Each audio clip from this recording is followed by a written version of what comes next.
Welcome back. Second of the revision talks that we're going to do is on Unit 3 Outcome 2, the internal environment of large-scale organisations.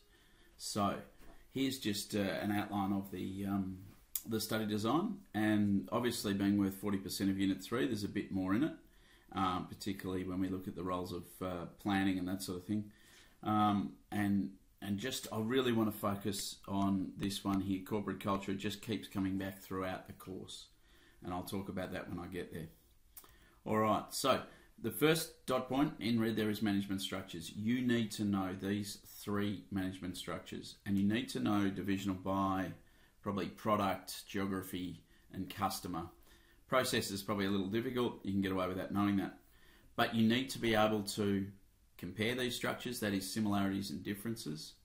You need to be able to recommend these structures for a particular scenario. And we'll have a look at a couple of questions now that look at what you've got to be able to do. So in 2014, last year, you had to identify and describe a management structure for this organisation in the case study above. All right, so identify and describe the structure, and then justify how this management structure best supports the organisation. So you're probably putting in about half your lines of your 20 lines for this question into the identification and description, and about a half on the justification. So you've really got to say why that management structure, what are the advantages of it for this organisation, and relate it back to the organisation. Quite a tough question. If you look at the average for that, I'm sure it's not very high.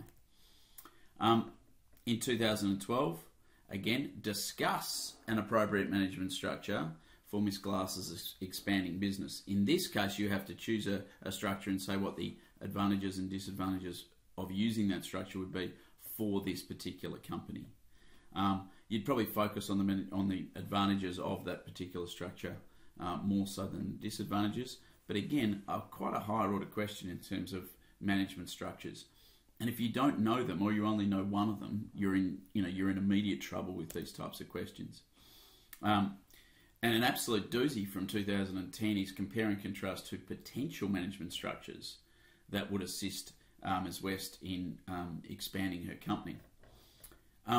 Then justify your choice of which structure you would choose.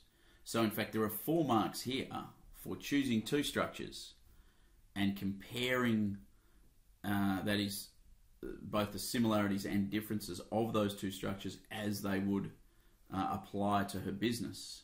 And then you've got 2 marks there on your justification of why you would choose one over the other. Now, when you break it down into those sort of marks, you can actually see that you build your little paragraphs. But on the face of it, this question, when you read that in reading time, that could be quite daunting.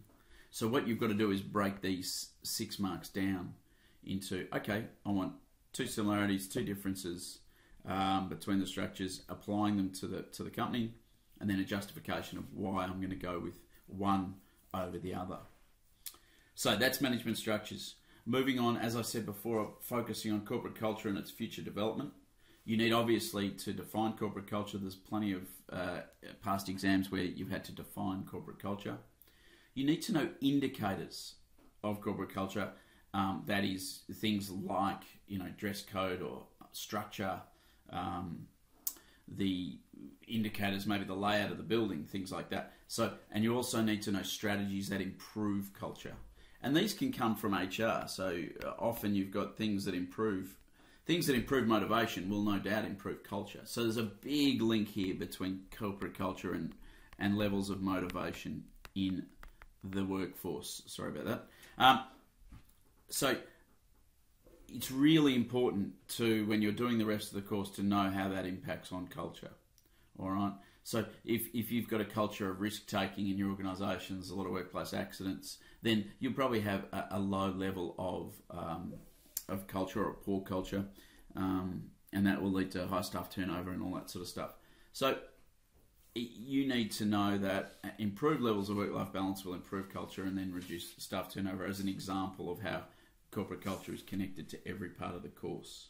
So do not underestimate corporate culture. There may not be direct questions on it, or that many on it, but it is something that comes in and you can talk about with HR, etc. Here's a direct question on culture. Identify 2 indicators of corporate culture. So you do need to know your indicators of corporate culture, and explain how each reflects the shared values and beliefs of an organisation. And here they've just incorporated the definition of corporate culture into the question. Past exam question. Sorry, I don't have the year on this one, but define the term corporate culture. This was quite recent. And I think it might have even been a couple of years ago, and describe one way management can develop an organisation's corporate culture. So how can it be developed? What can management do? What's a strategy? Now this is a lovely question because you can talk about anything from any part of the course that management can do to develop, in a positive way, I would suggest, their corporate culture. All right. Next dot point is the key management roles, and they break these down into how, as we've learnt them, into POLC. All right. So planning, organising, leading, and controlling. Now, on its own, planning is a big part of this because the P part, we learn a lot of things. So we know that the 5 stages of the planning process here, the DADIM, we know the 3 levels of planning. You need to know the time frames of each of these and which level of management does these. So you know your CEO and your board does your strategic planning, and the time frame is from 2 to 5 years. The 5 stages of planning, it was asked in 2010 or 11, and it was one of the lowest resulting sort of average marks for a question you could imagine, because people just didn't think they had to learn it. And of course, you then have to be able to apply planning to random business scenarios or situations. So there's quite a bit within planning of this POLC model. And for example, 2014 discussed the relationship between the mission statement and the planning undertaken by Hillary as the CEO of Oz Clean Air. Now, in this situation, you would have to define the mission statement and talk about strategic planning. And this shouldn't be too difficult, but again, there's 4 marks there, and on the face of it, you might not be able to write for 16 lines. So you need to find yourself something to talk about within the parameters of those ideas. 2011, here it is, the multi-stage. Many large-scale organisations use a multi-stage planning process in order to achieve their objectives. To explain each of the steps in this process. So, define the objective, analyse the environment. That includes a SWOT. Develop several solutions. Implement and then monitor. Hence the DADIM acronym we had back on a couple of pages past. Now, this had an average of about 1.7 out of 5. Not many people knew what to do. So you must know the intricacies of planning, including and know the differences between the 5-step planning process from the different levels of planning, which is your strategic, etc. The other parts of POLC, that is organising, leading and controlling, you don't need to know as much about these, or there isn't as much theory about these, but you do need to know how to apply them. Virtually every past exam question has asked you to apply these. So you need to know, yes, organising, what the definition is, which is about getting enough resources in order to carry out the plan, but you need to be able to apply that. So what are the resources that I need to run my coffee cart? Well, that is, the coffee cart itself. I need, all the other resources that go into making a coffee, as well as space, as well as time, as well as electricity. So that's resources. And that's an example of a specific application. So your applications of these roles need to be really specific. And I can't stress that enough. Bring the company example into your answer. So what sort of organising would they need to do? Or what sort of leading would they need to do? So why, what, excuse me, what type of leading? And you've got the 3 types of leading as per the study design. And we'll come to that in a question, so I won't go through it now. link controlling to performance indicators. So controlling is just to assess whether what you've carried out as a business has met your planned objectives. And when you're using or applying controlling, you're going to use a performance indicator to say, okay, they could assess whether they've met their objectives by using this performance indicator. And again, bring the company example into and make your example specific. All right. Let's go to last year. We've got past exam questions 2014. All right, so just to explain how the management role of leading would be important in managing the staff in a large-scale organisation. Fairly open-ended question, but you need to know some of the parameters around leading itself, and you need to know, of course, the different types of leading, which, of course, are outlined in this question here, which is interpersonal, informational, and decision-making. Now, in 2013, define the following leadership qualities that Alice will need in order to be an effective leader. And all you needed to do here was basically straight from the textbook or your notes, which was the interpersonal leading, informational leading, decision making, what each one was. But when you're applying, such as the question before, you can talk about, decision making, and you can talk about that type of leading in this answer, or you can talk about two types because you've got 2 marks there. All right. So it's important you need to know the difference between these and what each one's all about. Other past exam questions, 2012. Ms. Glass has identified she will have to use the management roles of organising, leading and controlling, define each role and then apply them. I mean, this is a classic. You can read the case study in your past exams or previous in this PowerPoint. This is just classic application of the roles of organising, leading and controlling. And in this case, and in recent years, they've actually said what roles that you have to apply. So you've got to know them all. Going back to when I started teaching BizMan many, many years ago, you would be able to choose which role of management. But now it seems like the people setting the exams stipulate which roles you're going to have to use. So you've got to know them all and you've got to know how to apply them, and practicing questions like this is really important.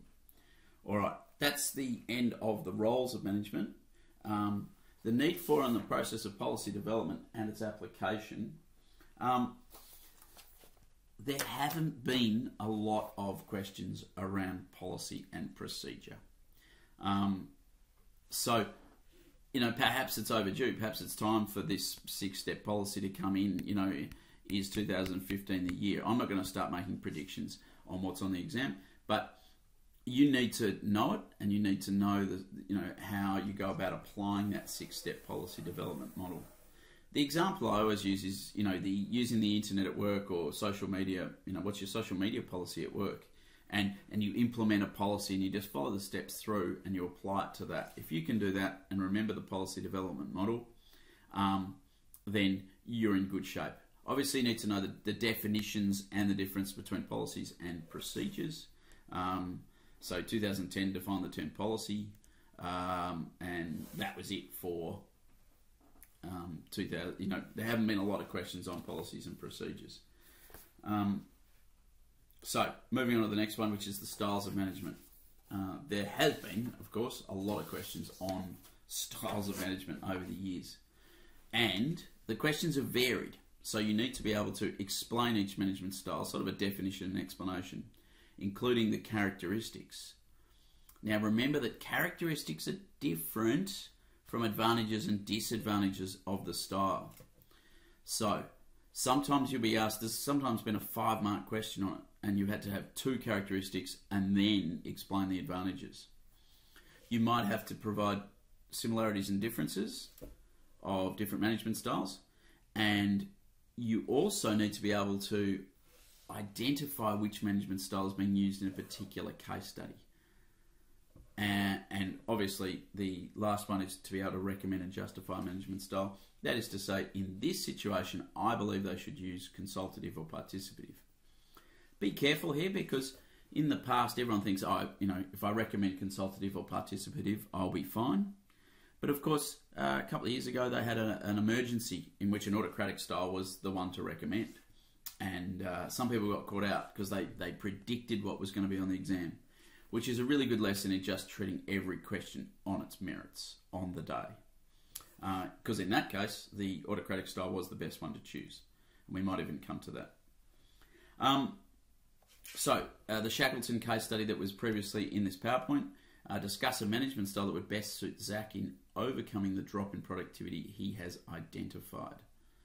So what you've got to do is talk about the advantages and disadvantages of a particular management style that he could use.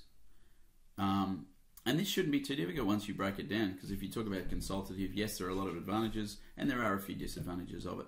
So this wouldn't be too difficult if you chose that style for that question. There's the Glass Transport study, which I think is also earlier in this case study. It says, by nature, Ms. Glass as a consultative manager identified 2 characteristics of this management style and explained one advantage and one disadvantage. So don't get these confused. What you've got to do, and this is structure of your answering of exams, you do the 2 characteristics and you start the paragraph by saying one characteristic of the consultative management style, another, and then you say an advantage, and you make sure they are distinctly different. All right? So this is structure of your answer here is really important. Okay? Really important. Okay. Wonderful Toys manufactures wooden blocks. Okay, they've got lead paint that can be poisonous to children. What management style would they use in this crisis? I referred to this earlier. That is autocratic. There's no time for niceties. There's no time for consultation.